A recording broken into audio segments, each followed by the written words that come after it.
நீங்க சுத்தி பார்க்குறீங்கல்ல இந்த இடம். இந்த இடத்துக்குள்ள 2 படத்த முழுமையா பாக்கியராஜ் எடுத்து முடிச்சிருக்காருன்னு சொன்னா நீங்க நம்புவீங்களா?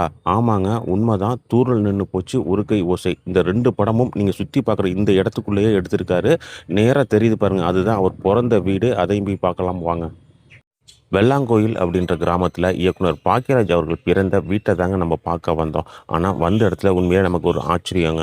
என்னன்னு கேட்டிங்கன்னா, நம்ம இப்போ நிற்கக்கூடிய இந்த இடத்துல இருந்து பாக்கியராஜ் அவர்கள் பிறந்த வீடு பார்த்திங்கன்னா ஒரு 50 மீட்டர் தொலைவில் தாங்க இருக்குது. இந்த 50 மீட்டர் தொலைவுக்குள்ளே பார்த்திங்கன்னா 2 படத்தை முழுமையாக எடுத்து முடிச்சிருக்காருங்க. அது என்னென்ன படம் அப்படின்றதையும் பார்த்துட்டு அப்படியே பாக்கியராஜ் பிறந்த வீட்டையும் போய் பார்க்கலாம் வாங்க. இப்போ நம்ம போகக்கூடிய இந்த பாதையில் ரைட் சைடில் 10வது வீடாக பாக்கியராஜ் அவர்கள் பிறந்த வீடு இருக்குதுங்க.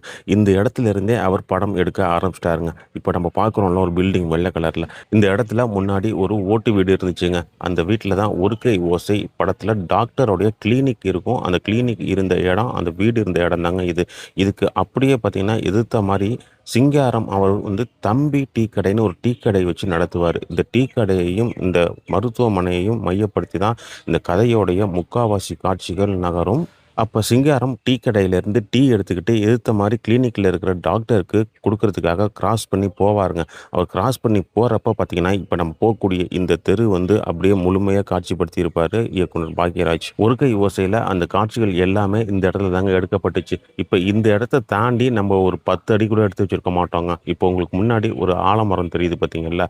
இந்த ஆலமரத்து அடியில் தான் தூரல் நின்னு போச்சு படத்துல வந்து பஞ்சாயத்து நடக்கும். நம்பியாரையும் பாக்கியராஜையும் பஞ்சாயத்துக்கு கூப்பிட்டுருப்பாங்க.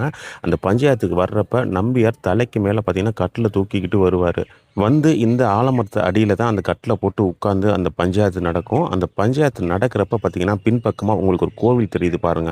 அந்த கோவில் தான் இப்ப நீங்க பார்க்குறது. இப்ப அந்த கோவில புதுப்பிச்சுக்கிட்டு இருக்காங்க. அப்படியே அந்த மரத்த விட்டு தாண்டுனோம்னா இன்னும் ஒரு 4 அடி எடுத்து வச்சா இப்போ உங்களுக்கு முன்னாடி ஒரு வீடு தெரியுது பாருங்க. இந்த வீட்டில் என்ன காட்சி எடுக்கப்பட்டது தெரியுமா? அதே தூரல் நின்று போச்சு சுலோச்சனாவுடைய வீடுங்க. சுலோச்சனா வீடு அப்படியே இருக்கு. முன்னாடி மட்டும் ஒரு ஷெட்டு மட்டும் இறக்கியிருக்காங்க. பழைய வீடு அப்படியே இருக்குங்க. சுலோச்சனா செந்தாமரை காலில் விழுந்து மன்னிப்பு கேட்பாங்க. அவர் கேட்காம வீட்டுக்குள்ள தூக்கு போட்டுக்க போவார். அந்த காட்சிகள் எல்லாமே இதே இடத்துல இந்த வீட்டில் எடுக்கப்பட்டது தாங்க. அப்படியே இந்த வீட்டுக்கு எதிர்த்த மாதிரி இப்போ உங்களுக்கு ஒரு தண்ணி டேங்க் தெரியுது பாருங்க. இந்த இடத்துல எடுக்கப்பட்ட காட்சி தான். அதாவது இதே படத்தில் நம்பியாருடைய கொட்டாய் இருக்கும். இந்த இடத்துல தான் சுலோச்சனா வந்து நம்பியார்கிட்ட பாக்கியராஜை அடிக்கிறதுக்காக ஆள் வந்திருக்காங்க, நீங்கள் போய் காப்பாற்றுங்க பெரியப்பான்னு காலில் விழுந்து கதறுவாங்க.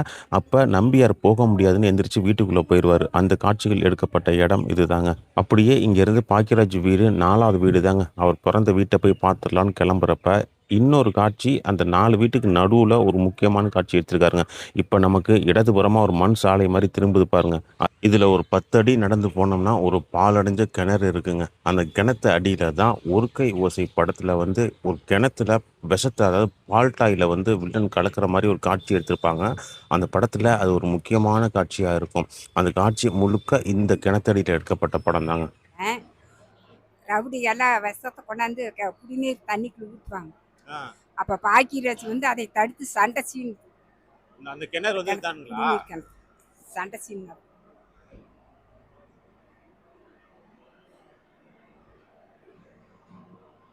இப்போ தூந்து போச்சு. கிணறு தூந்து போச்சுப்பா.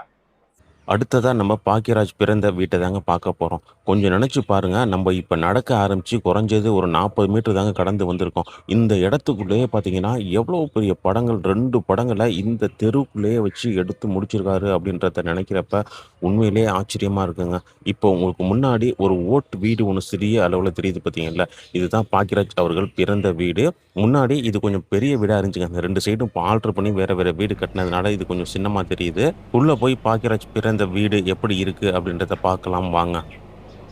இன்னும் நம்ம கத்துக்க வேண்டியது நிறைய இருக்குது அப்படின்னு சொல்லி என்னைக்குமே கத்துக்கிறதுக்கு தயாரா இருக்கணும். அதே மாதிரி நம்ம சந்திக்கிற ஒவ்வொரு மனிதர்கிட்ட இருந்தும் நம்ம கத்துக்கிறதுக்கு ஏதாவது ஒரு விஷயம் இருக்கும் அப்படிங்கிறத மைண்ட்ல வச்சுக்கிட்டே இருக்கணும்.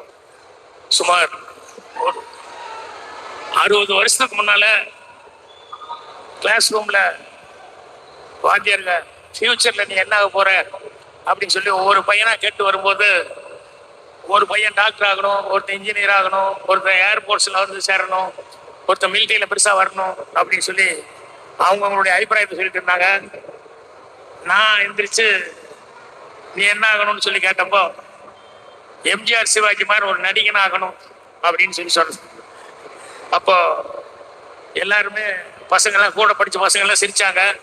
ஆனா எங்க டாக்டர் மட்டும், எங்க ஸ்கூல் மாஸ்டர் மட்டும், ஏன்டா சிரிக்கிறீங்க, அவன் மனசுல இருக்கிறத அவன் சொல்லிட்டான், முயற்சி பண்ணா யாரு வேணாலும் என்ன வேணாலும் ஆக முடியும் அப்படின்னு சொல்லி எங்க வாத்தியார் வந்து என்ன ரொம்ப உற்சாகப்படுத்தினாரு.